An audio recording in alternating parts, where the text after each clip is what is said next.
A ver si ahorita que después de las pedradas me vuelven a aplaudir.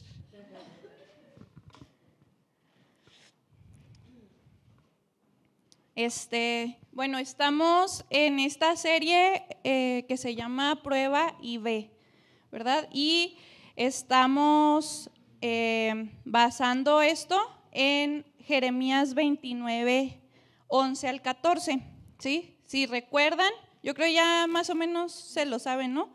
Porque ya lo hemos estado leyendo varias veces. Pues yo sé los planes que tengo para ustedes, dice el Señor, son planes para lo bueno y no para lo malo, para darles un futuro y una esperanza. En esos días, cuando oren, los escucharé. Si me buscan de todo corazón, podrán encontrarme. Sí, me encontrarán, dice el Señor. Pondré fin a su cautiverio y restableceré su bienestar. Los reuniré de las naciones a donde los envié y los llevaré a casa de regreso a su propia tierra. Y hemos estado viendo de esta preciosa promesa, ¿verdad? Acerca de acercarnos a Dios, de orar y de que Él nos está esperando. Pero a veces cuando conocemos a alguien por primera vez, o no sé, tal vez nada más a mí me pasa, que vamos con cautela, ¿verdad? Somos precavidos, no vaya a decir yo algo que no debí de decir.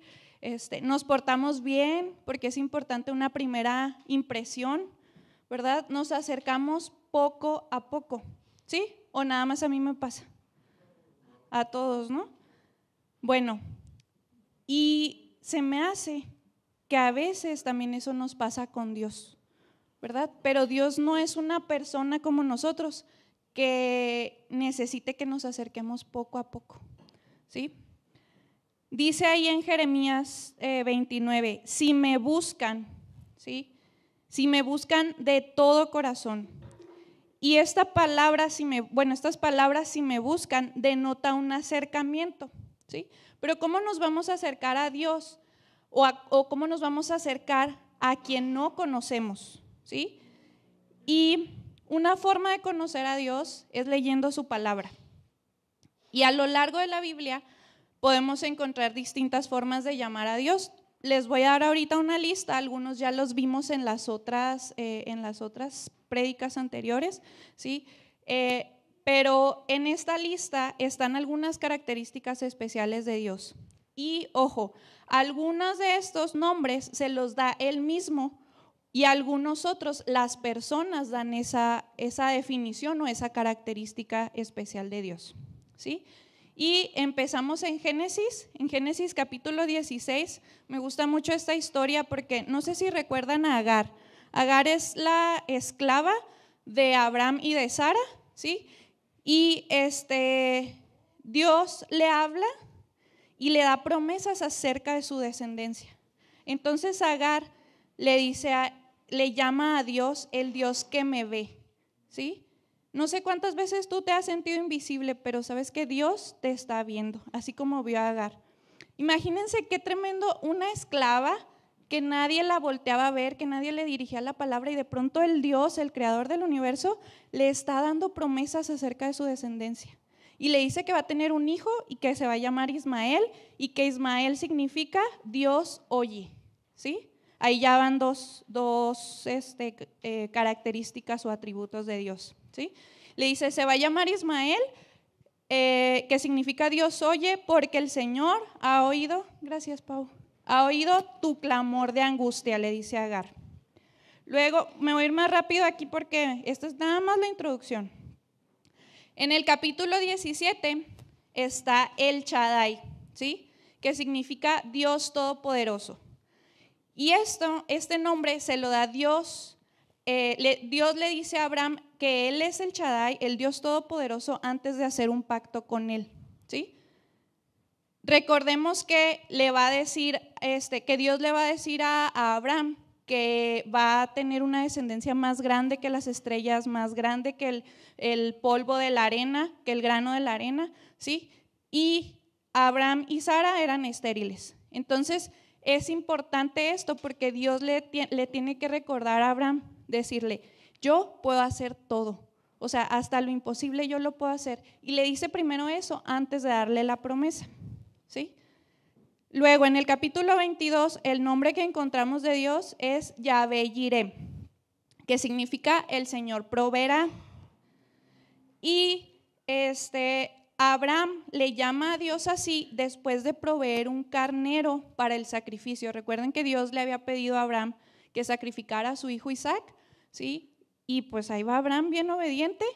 Y cuando Dios le dice, no, espérate, ya sé que sí confías en mí, yo sé que sí me amas, aquí está lo que sí vas a sacrificar. Y Dios le provee. Qué tremendo, o sea, me pongo a pensar y digo, qué tremendo proceso había llevado Abraham para llegar al final y decir, Dios es mi proveedor, para poder ponerle este nombre a Dios después de todo lo que había vivido. El siguiente está en el capítulo 35, apenas vamos en Génesis, del 35, cuando Jacob edifica un altar al Dios que respondió sus oraciones cuando estaba angustiado. Ahí está otra característica de Dios. En el 41, José llama a sus hijos Manasés, que significa Dios me hizo olvidar mis angustias, y le pone al otro Efraín, que significa Dios me hizo fructífero en esta tierra de mi aflicción, ¿sí? Luego en el 46, Dios le dice a Jacob cuando lo manda a Egipto, cuando lo manda ya a encontrarse con José, antes de mandarlo le dice, yo soy Dios, el Dios de tu padre, ¿sí? Y Dios le dice esto primero afirmando que así como estuvo con su padre, va a estar con él, ¿verdad? Entonces, Dios se manifiesta a Jacob de esta forma. Y en el 48, Jacob lo llama el Dios que ha sido mi pastor, ¿sí? Luego ya en Éxodo, en el versículo 3, cuando el pueblo de Egipto clama por ayuda y su clamor llegó hasta Dios, entonces Dios se acuerda de ellos y llama a Moisés para que los liberte y le dice a Moisés en la zarza ardiente, yo soy el que soy y Yahvé, le da estos tres nombres. Si se acuerdan la prédica pasada, Carlos nos explicaba el significado del nombre del yo soy, ¿verdad? Yo soy el que soy. Entonces Dios se muestra así para que el pueblo de Israel lo conozca de esta forma.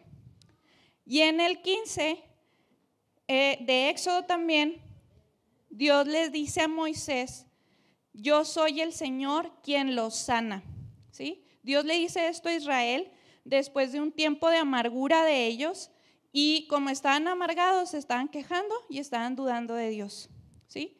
Entonces Moisés no se queja, es el único que no se queja. Él va y busca a Dios y se pone a orar. Y entonces Dios le da esta promesa, que Él es el Señor quien los sana, ¿sí? Y aquí tenemos esta lista de nombres o características. Bien me puedo ir así, apenas vamos en Éxodo y son 67 libros y ahí nos vamos, ¿no? Siempre encontramos ahí en la Biblia una característica, un atributo, un nombre de Dios que nos refleja su grandeza. Y nos la refleja y la entendemos nosotros con nuestra mente finita, ¿sí? Dios es infinito, su poder es infinito, nuestra mente no. Entonces tenemos que poner estas palabras para poder entender una pequeña parte de lo grandote que Dios es, ¿verdad? Entonces, esta es una manera de conocer a Dios. Si ustedes quieren encontrar un atributo, una característica de Dios para el proceso que están viviendo ahorita en su vida, pueden leer la Biblia, ahí está, vienen muchísimos, ¿sí? Pero no es una lista de nombres o de características como una receta mágica, ¿sí? No es como que, si aquí dice Dios es mi sanador, entonces Dios es mi sanador, Dios es mi sanador, ¿sí? No es una receta mágica, no es algo que va a ocurrir así de pronto. Porque si vemos en estos casos, ¿sí? Cuando estos personajes o estas personas le dan un nombre a Dios, si vemos es después de un largo proceso de prueba, de sufrimiento, de angustia, de temor, de duda. Entonces, ¿Qué nos refleja esto? Que podemos conocer a Dios verdaderamente en un proceso difícil, en una situación complicada. Y es cuando al final podemos decir, conocí a Dios de esta forma. ¿Sí? Entonces hay que ser cuidadosos con esto de no tomar estos atributos como esa receta mágica, porque entonces nos podemos desilusionar.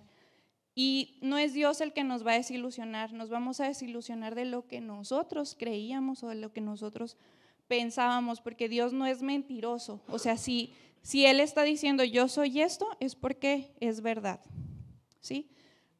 Pero con esto, Dios nos va dando un destello de que quiere que nos acerquemos a Él, que veamos su grandeza y lo conozcamos no por lo que hace por nosotros, sino por lo que Él es. Muchas veces hacemos eso, confiamos en Dios por lo que ha hecho y dejamos de confiar en Él porque no hace lo que le estamos pidiendo o lo que le estamos solicitando, ¿no? Entonces, Él quiere que confiemos en Él por lo que Él es. Y sí, es difícil decir, Dios sigue siendo mi sanador cuando no me ha sanado a mí. Dios sigue siendo proveedor cuando no he visto yo provisión para lo que necesito, ¿no? Pero ahorita vamos a ir viendo que Él siempre nos da lo que necesitamos.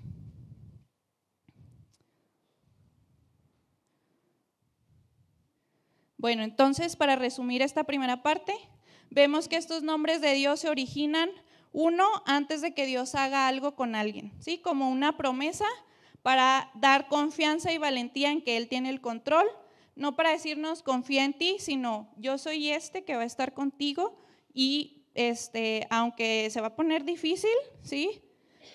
Vas a llorar tal vez, sí, vas a sufrir tal vez, sí, mucho, pero aquí voy a estar contigo, no vas a estar solo, ¿sí? Y se supone que la prueba nos humilla y nos hace vulnerables y es más sencillo acercarnos a Dios. Digo se supone porque es lo que debería de pasar, pero a veces en la prueba, en los momentos difíciles, endurecemos nuestro corazón. Y pasa lo contrario, no tenemos un corazón vulnerable y listo para conocer a Dios en ese proceso. Ahí de pronto les voy a ir haciendo unas preguntas de reflexión. No me las tienen que contestar, pero ustedes contéstenlas ahí en su mente, porque ya vienen después de esta parte. Bueno, y vemos también, punto número 2, que Dios va obteniendo estos nombres, ya sea después de que, las personas le dan a Dios sus nombres después de haber vivido un proceso doloroso y difícil, ¿sí?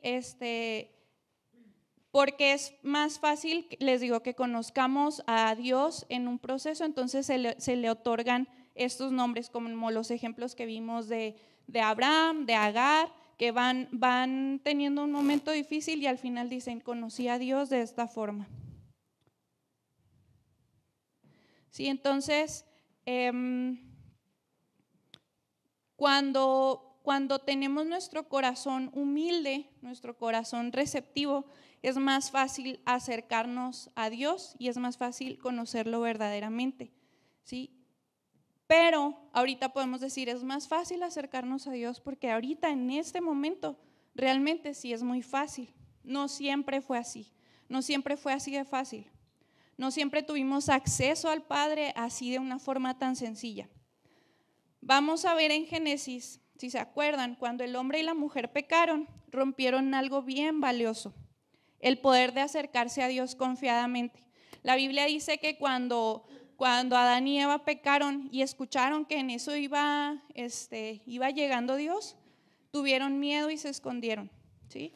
Ya se había roto esa confianza de acercarse a Dios, se había roto esa comunión sin barreras. Ahorita decía Karen, hay la pared, ¿verdad? Mencionaba cuando oraba, hay una pared a veces que nos separa de Dios. Entonces, no había esa pared, no había nada, había comunicación directa del ser humano con el Padre.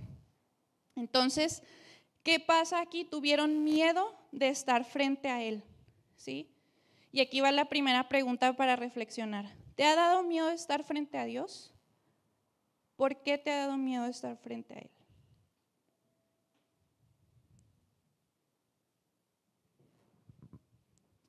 Entonces, después de esto, de que Adán y Eva pecan y se rompe esta comunión cercana con Él, Dios ya tenía un plan, es la buena noticia. Y Dios le dice a la serpiente, su descendiente, o sea, el descendiente de la mujer, te golpeará en la cabeza, ¿sí? Spoiler, esto se refiere a Jesús, ¿sí? O sea, Dios en el segundo que se encuentra y los encuentra, ya pecaron, ¿sí? Él ya tenía este plan. Dios ya tenía el plan de Jesús para volvernos a acercar a Él. Y le dice a la serpiente, su descendiente te golpeará en la cabeza. Sí, tú lo vas a herir, tú lo vas a lastimar, pero Él te golpeará en la cabeza. ¿Sí? Entonces, luego pasa el tiempo, ¿verdad? Y luego ya después de Génesis viene el Éxodo, cuando el pueblo es liberado por Moisés y todo. Y otra característica de Dios es su santidad. Y cuando el pueblo de Dios es sacado de Egipto, Dios les da instrucciones muy precisas de cómo acercarse a Él. Por eso les decía, ahorita tenemos algo muy sencillo, una forma muy sencilla de acercarnos al Padre, pero no siempre fue así. Cuando están en el desierto, Dios les da instrucciones a su pueblo de cómo poder acercarse a Él. Y entonces les dice que construyan un tabernáculo, después que construyan un templo, con medidas y materiales específicos, ¿sí?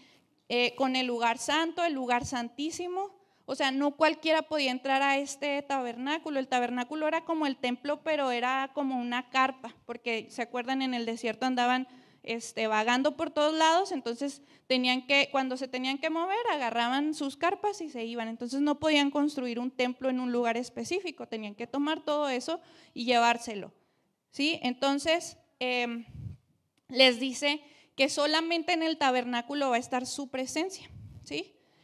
Y solamente en el lugar santísimo. Y a ese lugar santísimo, solamente ¿quién podía pasar? Esta pregunta sí me la pueden responder. El sumo sacerdote, ¿verdad? Mucha atención aquí, sumo sacerdote, ¿ok? Recuerden eso, sumo sacerdote. Ya estoy como con los niños, a ver, digan sumo sacerdote, ¿sí? Entonces, solo podía entrar el sumo sacerdote al lugar santísimo a hacer todos los sacrificios y a hacer todo el procedimiento para el perdón de los pecados, ¿sí? De todo el pueblo. O sea, una sola persona entraba y hacía todo para la expiación de todos los del pueblo, ¿sí?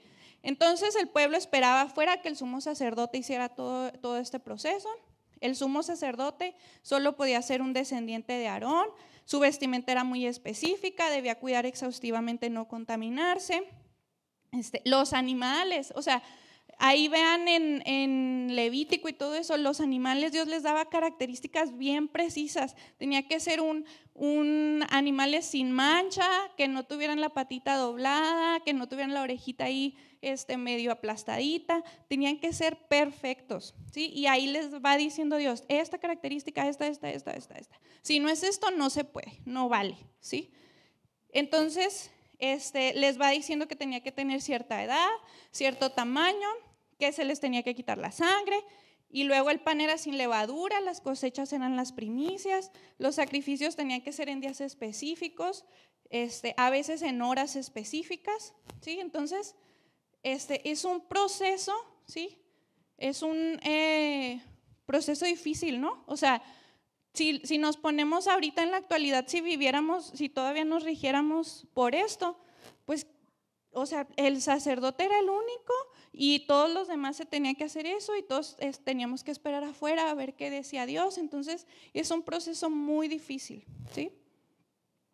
Y todo esto, o sea, todas estas cosas eran las que se tenían que hacer para que Dios pudiera estar cerca, pero realmente no estaba tan cerca porque solamente estaba en el lugar santísimo, ¿sí? O sea, nadie más podía entrar, solo el sumo sacerdote. Y eso era lo más cerca que se podía, ¿sí? Y después de este proceso ellos podían vivir limpios sin pecado, sin ser destruidos por la santidad de Dios, ¿sí? Hasta que al día siguiente volvían a pecar y luego se tenía que volver a hacer el sacrificio, así una y otra vez, ¿sí? Entonces, la presencia de Dios guardada en el tabernáculo o en el templo era lo más cerca que se podía estar de él.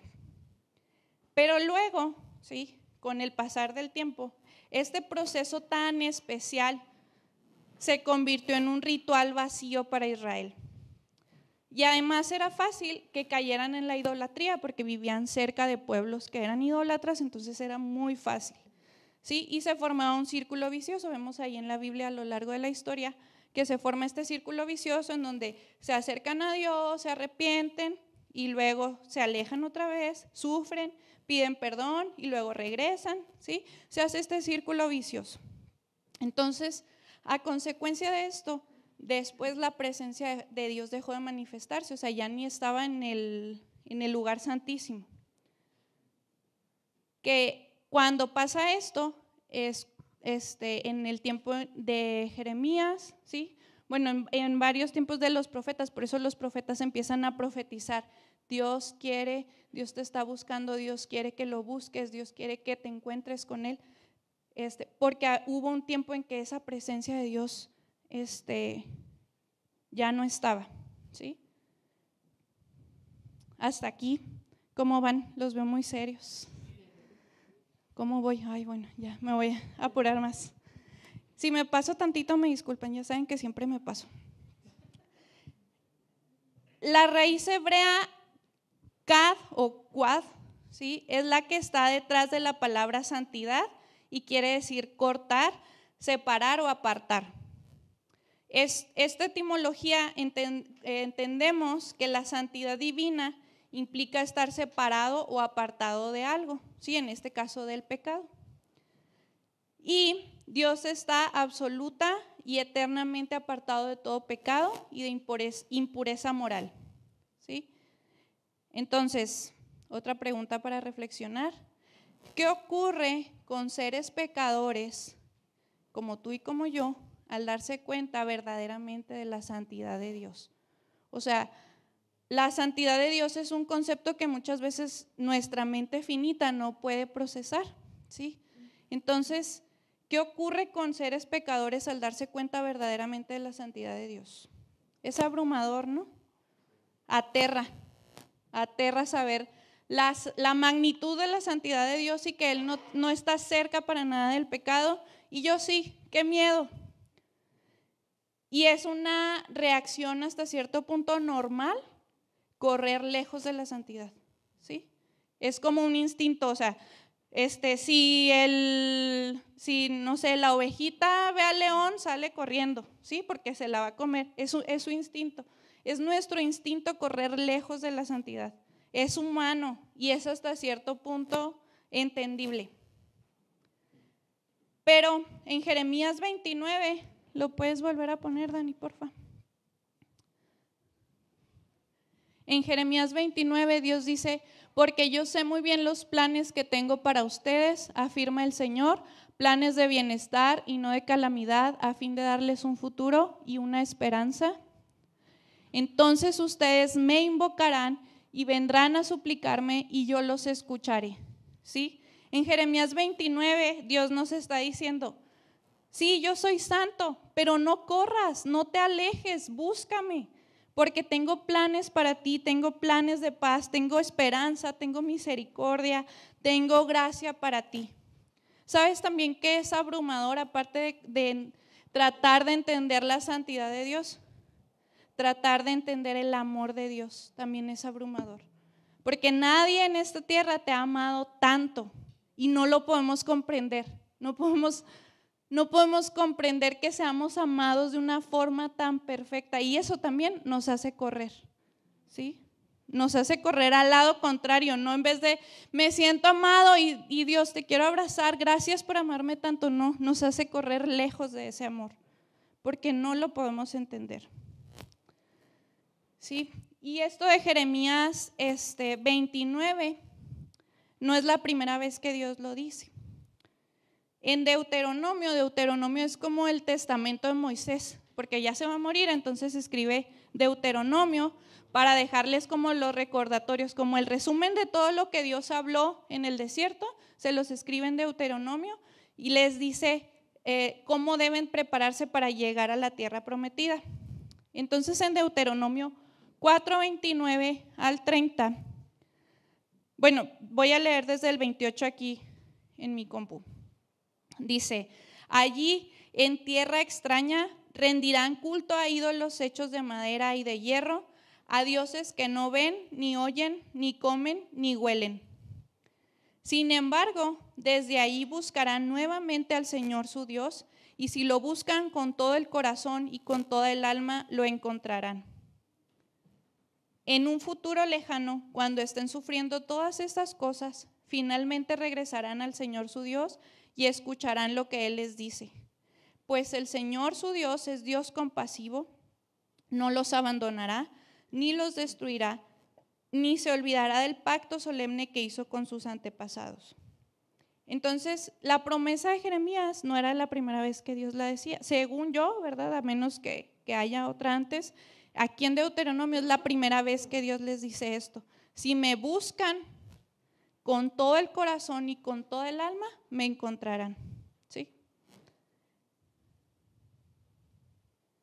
Entonces, Dios habla esto a su pueblo justo antes de que entren a la tierra prometida y les advierte que en ese lugar va a haber idolatría, que en ese lugar va a haber pecado y que van a caer en ese pecado y que van a caer en esa idolatría, porque Dios conoce todas las cosas, Dios sabía que lo iba a hacer, pero les dice, en el futuro, ¿sí? O sea, Dios sabía perfectamente lo que iba a pasar. En el futuro, ¿sí? Dios sabía que su pueblo iba a pecar, que se iba a alejar, que tendría otros dioses, que iba a amar a otras cosas más que a Él. Lo sabía desde antes, lo supo todas las veces que pasó y lo supo después, ¿sí? Después de todo lo que sucedió con Israel. Dios sabía que su santidad los haría correr al lado opuesto, pero también sabía que después del sufrimiento podían regresar. ¿Y saben qué? Dios lo sabe ahora, contigo y conmigo, no nada más con su pueblo hace muchos, muchos años. ¿No te suena esto como un intento de Dios, un intento tras otro, de estar buscando siempre acercarse a nosotros? O sea, desde un principio Él tuvo un plan para que nosotros pudiéramos tener acceso directo a Él. Y mientras no estaba Jesús, pues tenía que pasar todo esto del tabernáculo y de los sacrificios y todo esto. Pero es simplemente Dios buscando e intentando siempre acercarse a nosotros, siempre esperando a que no corras al lado contrario de la santidad, sino que corras hacia Él. Él siempre ha tenido la intención de estar cerca de nosotros. No es un Dios lejano, no es un Dios tirano, ni desconocido, aunque nos cueste comprender esta grandeza. Y otra cita que quiero leerles es en Ezequiel 11:19, que le decía a Jorge que no sabía cómo, no sabía si meter esta parte, pero ahorita en la oración que hicimos con los servidores, pues fue muy claro que sí tenía que decir esto. En Ezequiel 11:19 Dios dice, por medio del profeta Ezequiel, en un tiempo también en donde el pueblo estaba lejos, en donde la presencia de Dios estaba lejos del pueblo porque el pueblo estaba lejos de Él, les dice que si se arrepienten, que si se acercan a Él, que si dejan la idolatría, que si dejan de pecar, Él les dará integridad de corazón. Dice, y pondré un espíritu dentro de ellos. Les quitaré su terco corazón de piedra y les daré un corazón tierno y receptivo. ¿Tienes tu corazón duro como una piedra y terco o está tierno y receptivo? La prueba, el proceso difícil, la enfermedad, ¿cómo está dejando tu corazón? ¿Estás conociendo a Dios de una forma en este momento en tu vida? Sí, y hace unas semanas tuve unos días grises, literal, porque estaba nublado y los días nublados me ponen mal. Y yo llegué con Dios y luego le dije, ¿sabes qué? Así, o sea, en una discusión cuando dice uno, ¿sabes qué? Sabes que ya se puso difícil y serio, ¿no? Y le dije, ¿sabes qué? No sé si estoy enojada contigo. O sea, no sé qué me está pasando, se me hace que estoy enojada contigo. Y le dije, se me hace que es por esto. Se me hace, o sea, yo todavía muy respetuosa con Dios, así como que se me hace, o sea, yo sé que tú sabes todo, yo digo que es por esto, es mi percepción, ¿no? Y pues Dios no me contestó nada, o sea, no me dijo, sí estás enojada, sí es cierto. Sí no te he respondido eso, no he estado haciendo esto. No, Dios, silencio total. Hasta ayer que estaba terminando esta prédica y leía esto de les daré integridad de corazón y pondré un espíritu dentro de ellos, les quitaré su terco corazón de piedra. Y ahí fue como que, ¿qué tenía? No estaba enojada con Dios, o a lo mejor sí. ¿Y qué tiene? Pero, ¿qué era lo que estaba pasando? Mi corazón estaba endurecido. Se estaba endureciendo mi corazón, o ya lo tenía bien, bien durote, ¿no? Y apenas ayer fue como que eso estaba pasando cuando llegué con Dios, muy machine yo, según esto, y le dije, todo, ¿no? Y pues era esto, o sea, tenía mi corazón endurecido. Era lo que les decía al principio, a veces la prueba, en vez de dejarnos dóciles y vulnerables a encontrarnos con Dios, nos endurece más, ¿verdad? Así, y nos encerramos en nuestra cuevita y se endurece y no hay nada que penetre ese corazón duro, ese corazón de piedra. Entonces, ¿cómo podemos acercarnos a Dios si tenemos nuestro corazón así, duro? Pues puede que pase si te acercas, puede. No, Él lo está diciendo aquí en Jeremías, Él lo prometió. Si te acercas, si me buscas de todo corazón, ¿sí? De todo corazón de piedra, terco o receptivo como lo tengas, pero si te acercas con todo tu corazón, me vas a encontrar. Entonces, de esta forma podemos acercarnos a Dios. Otra pregunta, ¿cómo podemos acercarnos a Dios? Dice ahí en Jeremías, si me buscan de todo corazón, podrán encontrarme. Cuando la Biblia habla del corazón, habla de la persona como un ser integral, ¿sí? Un ser completo, que está formado por espíritu, alma y cuerpo, ¿sí? Tienen que ver con cuando dice de todo corazón, tiene que ver con rendir nuestro espíritu, con rendir nuestra alma, con rendir nuestro cuerpo. O sea, con rendir nuestra voluntad, nuestras emociones y nuestro intelecto. Son esas tres cosas de lo que estamos formados. Entonces, al elegir acercarnos, ¿sí? Estamos rindiendo nuestra voluntad porque estamos eligiendo. Al desear acercarnos, estamos rindiendo nuestras emociones. Y al dejar de dudar, rendimos nuestro cuerpo, rendimos nuestro intelecto, porque entonces estamos creyendo la verdad de Dios, ¿sí? Y lo más importante, o sea, no es cómo nos acercamos a Dios, rindiendo nuestro corazón completamente, rindiéndonos integralmente, ¿sí? De todo lo que somos hechos, pero agregamos lo más importante. ¿Se acuerdan del sumo sacerdote que veíamos de que solamente el sumo sacerdote podía entrar al lugar santísimo? Vemos en Hebreos 4, 14 al 16. Y el título me encanta de estos versículos porque dice, Cristo es nuestro sumo sacerdote. Qué buena noticia, ¿no? Cristo es nuestro sumo sacerdote. Ya no tenemos que depender de un señorcito que entre al lugar santísimo y si lo hace bien, ya me perdonó Dios. Si se equivocó, si está impuro, pues ya todos ya valimos, ¿verdad? Entonces, no, Cristo es nuestro sumo sacerdote. Dice el 14, por lo tanto, ya que tenemos un gran sumo sacerdote que entró en el cielo, Jesús el Hijo de Dios, aferrémonos a lo que creemos. Nuestro sumo sacerdote comprende nuestras debilidades porque enfrentó todas y cada una de las pruebas que enfrentamos nosotros. Sin embargo, Él nunca pecó. Así que acerquémonos con toda confianza al trono de la gracia de nuestro Dios. Allí recibiremos su misericordia y encontraremos la gracia que nos ayudará cuando más la necesitemos. Y yo creo que ya no necesita ninguna explicación, pero sí tengo explicación de eso. ¿Sí? Las cosas no se quedaron como estaban, las cosas no se quedaron con Dios recluido ahí en el lugar santísimo o lejos de la gente, ¿sí? Con un ritual difícil de cumplir y con unos pocos teniendo acceso al Padre. El plan que se inició en Génesis cuando Dios le dijo a la serpiente, un descendiente de ella te va a patear la cabeza, te va a aplastar la cabeza, ¿sí? No se quedó ahí en la caída, se llevó a cabo.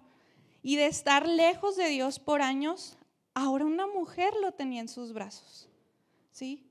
O sea, de estar tan lejos, Dios bajó y ahora una mujer lo tenía en sus brazos. ¿Qué más cerca puede ser de tener a Dios abrazándolo, verdad? ¿Qué más cerca podía estar Dios del ser humano ahora? Porque Dios conoce lo que necesitamos. Y en esos planes de bien que prometió en Jeremías desde hace mucho tiempo estaba Jesús. Y Él comprende lo que es sentir la necesidad de huir de la santidad. Porque siento yo que fue como que Dios, es que ¿cómo corren de mí? ¿Por qué corren de mí? Necesito saber qué es eso, ¿verdad? Dios no podía saber, por eso envió a Jesús. Y Jesús sí supo, sí sabía lo que era salir corriendo de la santidad, porque era humano. Pero Él mismo, como no pecó, también nos enseña que se puede caminar en ella, que no solamente es correr hacia ella, sino que se puede caminar en ella, porque Él nos ayuda. Dice aquí en Hebreos, comprende nuestras debilidades porque enfrentó todas y cada una de las pruebas que enfrentamos nosotros. Entonces, Él nos ayuda porque Él conoce lo que es vivir así como nosotros. Gracias a Él ahora podemos encontrar la confianza de acercarnos a nuestro Dios. Aunque sigamos sin comprender su grandeza, aunque nos abrume su santidad, aunque nos ondee su amor que no entendemos por qué nos ama tanto. ¿Y cómo se llama la serie? Prueba y ve, ¿sí? Prueba a correr hacia Él. Prueba a encontrarte con Él, no tengas miedo. Prueba a vivir en santidad. Prueba y ve la grandeza de Dios. Ve la grandeza de Dios en su Hijo Jesucristo. A lo mejor no la vas a poder ver en ti porque no se puede, pero ve la grandeza de Dios en Jesucristo.